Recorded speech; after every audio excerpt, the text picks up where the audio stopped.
Good evening to you, ladies and gentlemen. Let's continue the topic of profit leadership with some more concepts. This time, I just want to introduce the basic idea of what do you mean by a process. Many of you must have heard this word process many times, but unfortunately, the clear understanding of what do you mean by a process and then what relation it has got anything to do with in setting up your value stream, I thought it's extremely important to discuss part of this profit leadership initiative.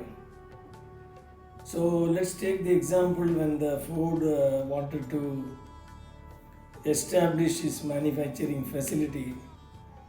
It's very interesting to see that before 1900 there was no manufacturing factories of the nature of the complexity that a motor car manufacturing may probably require.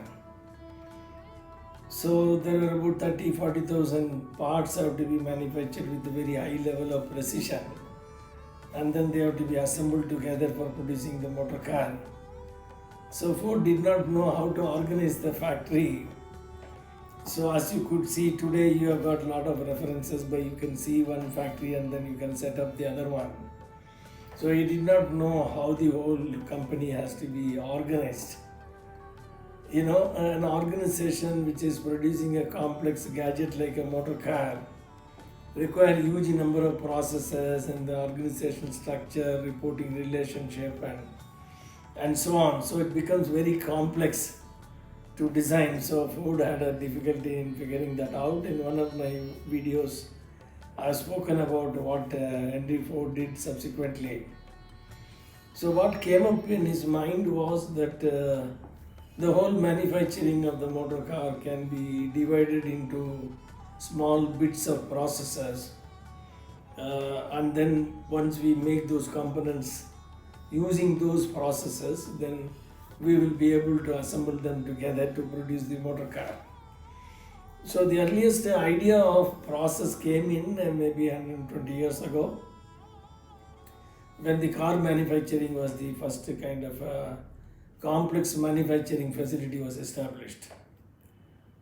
So Ford was trying to figure out, and then he went and saw some butcher shop, and then he found out that each and every person was given one task at a time, and then a task is nothing but producing a component, and then he created what is called a process manufacturing system. By that, what I mean is, let me take an example to explain this. If you have to make a shaft, for example, then you'll have to take a black bar and cut to length, and then you'll have to make the center hole. Then subsequently you have to do a copy turning, and later on you have to do a grinding operation and threading operations and so on. So that means for the shaft to come out of the manufacturing facility, it has to go through multiple machines. So in each machine there is a value add taking place in manufacturing the shaft.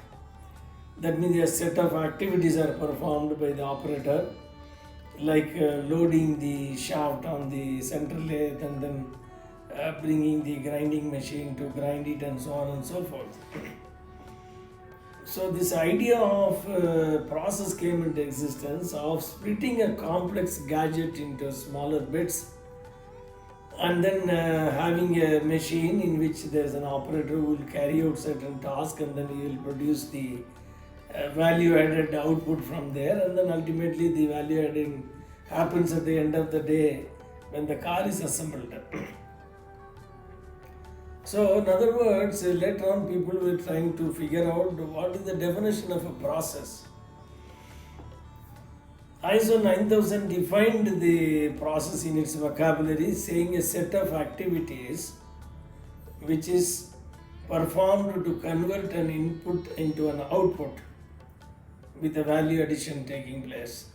So that's the very simplest way of defining a process. That means there is an input on which there is several activities are performed, and then a value added output comes. So I always used to give the simple example of rice cooking, for example.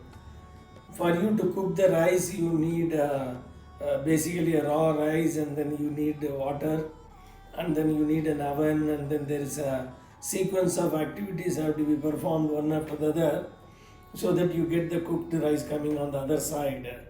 So you may call that rice cooking is a process because it is converting an input which is a raw rice upon which there are multiple activities are performed to convert it into a value added output which is nothing but a cooked rice.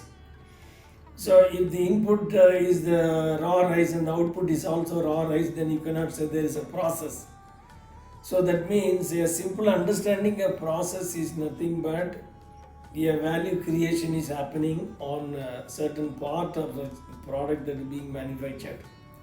Extending this idea of process to a purchase department or a marketing department, again generating a purchase order has got a set of activities and there's an information input that is given to the purchasing department, and then they perform those activities and then they generate the purchase order and send it to the supplier. That means whether it is a manufacturing process or a service process, it is nothing but a collection of activities performed in a particular sequence. If you change the sequence, then it is not a process. For example, if you have to wash the rice, you need to wash the rice before you put it in the cooker. So if you have forgotten to wash the rice, you cannot wash the rice after you cook the rice. So it is extremely important to understand a process is nothing but a logical sequence of activities which is converting an input to an output. Now why are we discussing this? For profit leaders, it is extremely important to understand that an organization is nothing but a constellation of processes which you call it as a business process. At the high level, you may say getting the customer, it may be a high level business process. Designing a product and proving the reliability is another business process. And then sourcing the material from the various suppliers can be a business process, and manufacturing can be a business process, and so on. So in other words, a complex organization is nothing but assemblage of multiple processes which are ultimately delivering the value to the customer. So what we call this as a value stream, because the value stream is nothing but assemblage of multiple business processes which are functioning in a cohesive manner, taking an output of one process becomes an input to another process, and so on. So this is an extremely important idea to understand what do you mean by a process, because then we can discuss subsequently what do you mean by a process management system is all about. So I'm sure that these building blocks are giving you some deeper understanding and perspectives so that a profit leader can orchestrate his organizational development into a more profitable company. Thank you very much for your patient listening and look forward to see you in other topics. God bless you. Take care.